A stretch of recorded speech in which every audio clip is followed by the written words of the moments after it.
अब कभी नहीं छूटेंगे आपके फेवरेट टीवी शोज ZEE5 के साथ बिल्कुल फ्री। ये सब बोल के क्या साबित करना चाहते हो? तुम बहुत महान इंसान हो, बहुत अच्छे हो।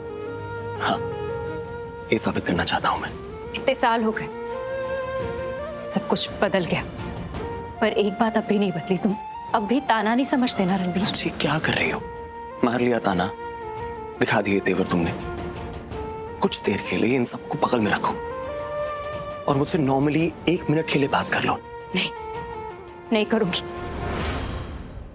प्राची, तुम मुझे मजबूर कर रही हो कि मैं तुम्हारा हाथ पकड़ूंगा और तुमसे बात करूं।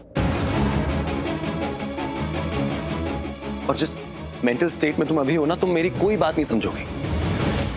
तुम इस एटीट्यूड के साथ तुम्हें मेरी सच्चाई समझ में ही नहीं आएगी। और फिर तुम मुझे बोलोगी कि मैं जबरदस्ती तुम्हें पकड़ के तुमसे बात करने की कोशिश कर रहा हूं। यही बोलोगी तुम? जो मुझे बोलना था तुम तो बोल चुके, अब मुझे कुछ बोलने की जरूरत ही नहीं है ना रणबीर। हमेशा यही करते हो, जो तुम्हें बोलना है तो तुम... बस enough. Listen to me please, एक बार मेरी बात सुन लो। मैं तब से तुम्हारे पीछे पीछे घूम रहा हूँ, तुम्हारे आसपास आ रहा हूँ, बात करने की कोशिश कर रहा हूँ, तुम क्यों नहीं बात कर रही हो? एक बार अगर तुम मुझसे बात कर लोगी ना प्राची, तो आई स्वेयर तुम्हारे दिल में कोई गलत फहमी होगी तो ठीक हो जाएगी। मुझे एक मौका दो ना सफाई देने का। ठीक है, करते हैं बात कर लिए ना, करते हैं बात, लेकिन यहाँ नहीं, सबके सामने, पूरे परिवार के सामने। जो भी बोलना है ना, परिवार के सामने बात करते हैं। ठीक है, चलो। बाहर ताशु भी आई हुई है, चले पूरे परिवार के सामने मैं ऐसे केके बन के चलता हूँ। ताशु बाहर है? हाँ, बाहर ताशु है, और तुम्हें तो इस बारे में बात करनी है ना, तो चलो ना। क्या हुआ? वैसे तो तुम्हें किसी की फीलिंग्स की कोई कदर नहीं है, पर ताशु के लिए क्यों? I am actually very happy. कम से कम किसी की फीलिंग्स के लिए तुम्हारे दिल में थोड़ी सी कदर है। Very good. कैसे बन गए हो तुम रणबीर? क्या हो गया है तुम्हें? कैसे इंसान बन गए हो तुम? वो प्यार करती है तुमसे रणबीर।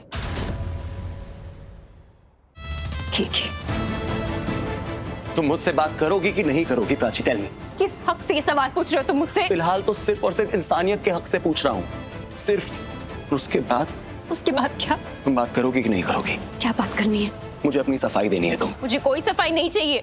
पता कैसे चलेगा तुम्हें कि मैं लौट के क्यों नहीं आया?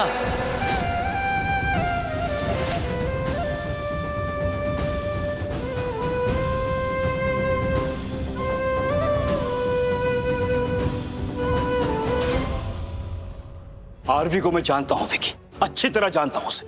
मेरा बेटा है वो ऐसा कभी नहीं करता था। ये तो कुछ ज्यादा ही हो गया। उसने एक बार भी खानदान के नाम के बारे में नहीं सोचा, खानदान की इज्जत के बारे में नहीं सोचा। तो मुझे बता, ये फिजूल चीज में इन्वॉल्व होने की क्या जरूरत थी उसे? डैड जी, आप क्या बोल रहे हैं? आप समझे ये आदमी कौन है?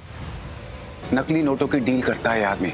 इसने नकली नोट पूर्वी को दिए, पूर्वी ने नकली नोट हॉस्पिटल में जमा कराए। आप समझते हैं इसका मतलब क्या है? जुर्म हो रहा था डैड, और नकली नोटों का जुर्म कोई छोटा मोटा जुर्म नहीं है, बड़ा जुर्म है। It's a big crime dad. Vikrant, तुझे क्या लगता है हम सबको ये पता नहीं?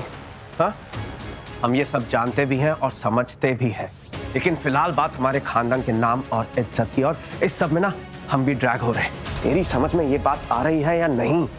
अब समझा तू? मेरी समझ में एक बात नहीं आ रही।